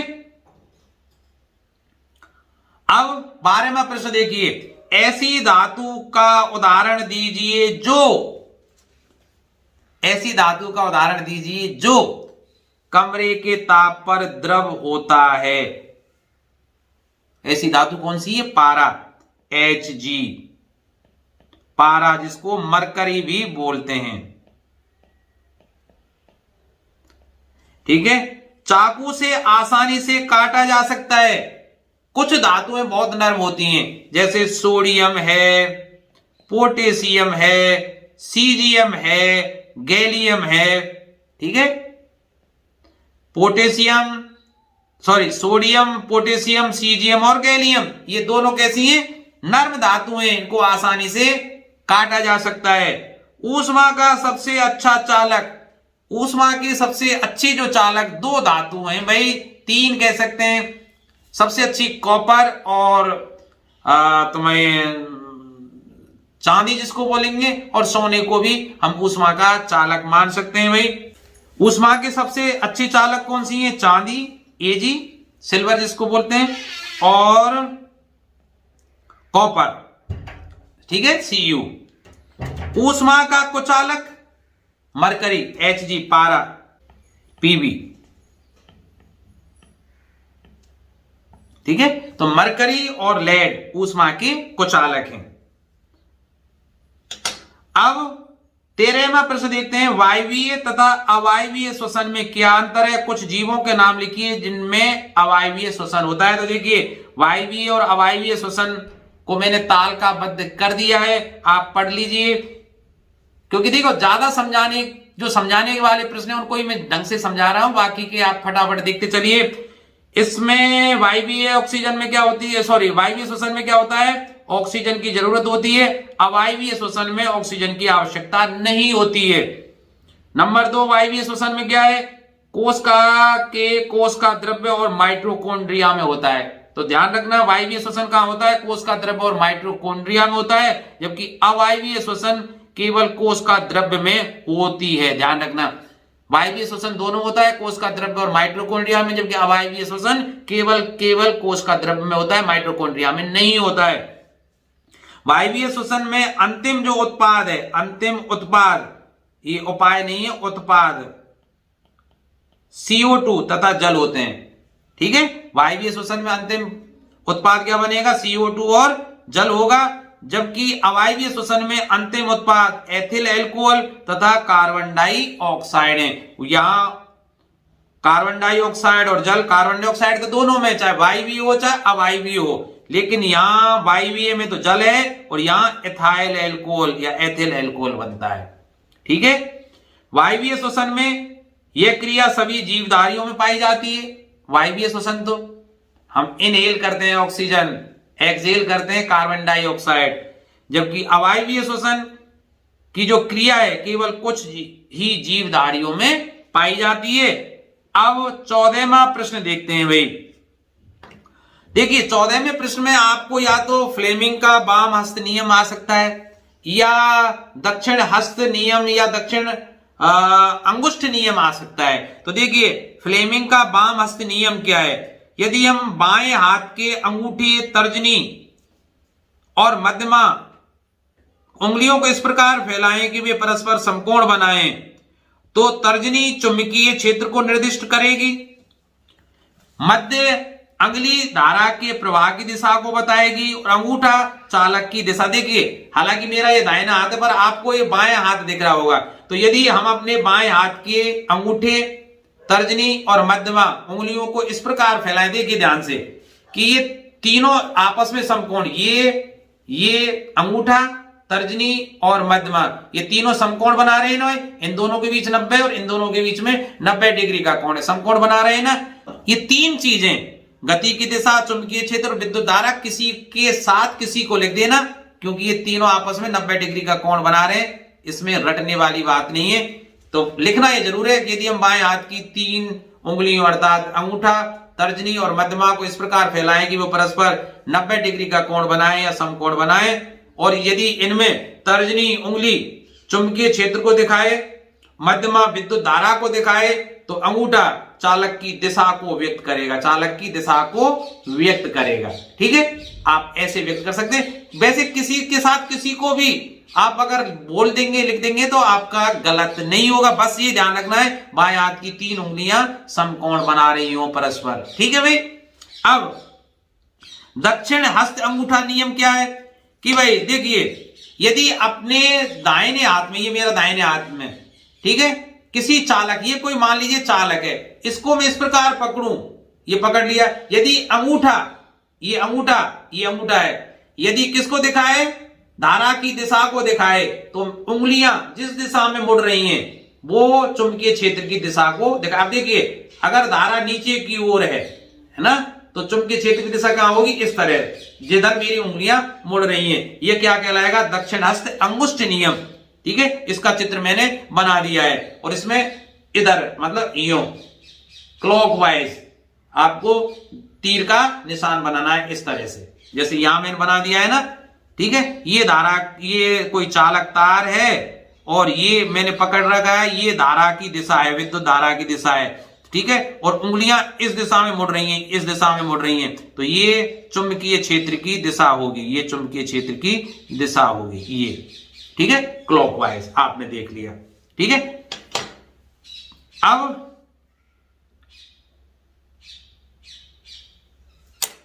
15वां देखिए, किसी विद्युत परपथ में लघु पथन कब होता है? किसी विद्युत परपथ में लघु पथन कब होगा? जब फेज वाला तार है अर्थात विद्युन्मय तार उदासीन तार के संपर्क में आ जाता है, अर्थात फेज वाला तार और न्यूट्रल वाला जो तार है वो एक दूसरे के साथ संपर्क में आ जाए किसी कारण, तो परपथ को क्या बोलते हैं हम? लघु पतन हो गया। इस स्थिति में परपथ का प्रतिरोध अचानक शून्य हो जाता है। परपथ का जब प्रतिरोध शून्य होगा तो बहुत ऊष्मा उत्पन्न होगी, ठीक है, जिसके कारण धारा का मान बढ़ जाता है। जब देखिए परपथ का प्रतिरोध शून्य होगा तो धारा का मान बढ़ेगा, और धारा का मान बढ़ेगा तो बहुत गर्मी उत्पन्न होगी, ऊष्मा उत्पन्न होगी, जिससे आग लग जाती है, ठीक है भाई।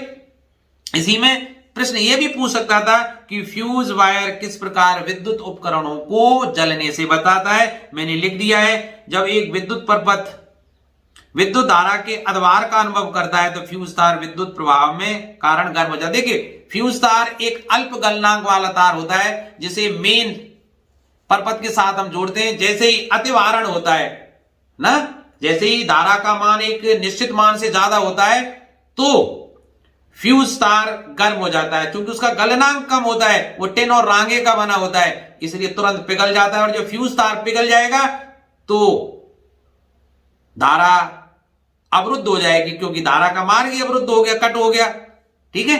तो जो विद्युत उपकरण है वो जलने से बच जाएंगे भाई, ठीक है। जैसे ही तार अपने गलनांक पर पहुंचता है ये सर्किट को तोड़ देता है और बिजली के प्रवाह को रोक देता है, जिससे बिजली के उपकरणों को नुकसान होने से ये बचाता है ना।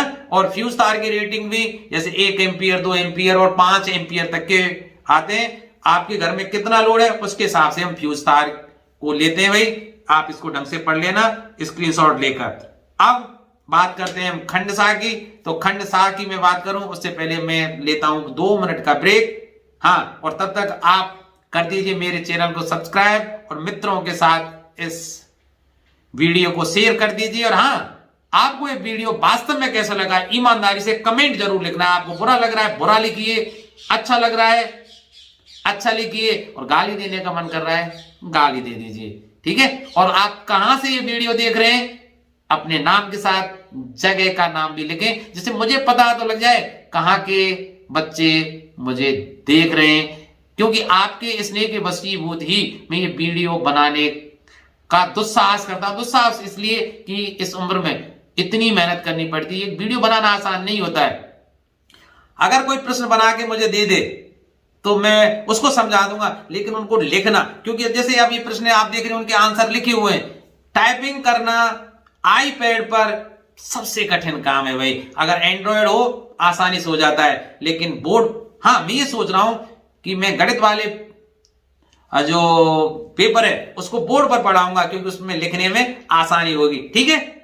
तो मैं 2 मिनट का ब्रेक क्यों ले रहा हूं?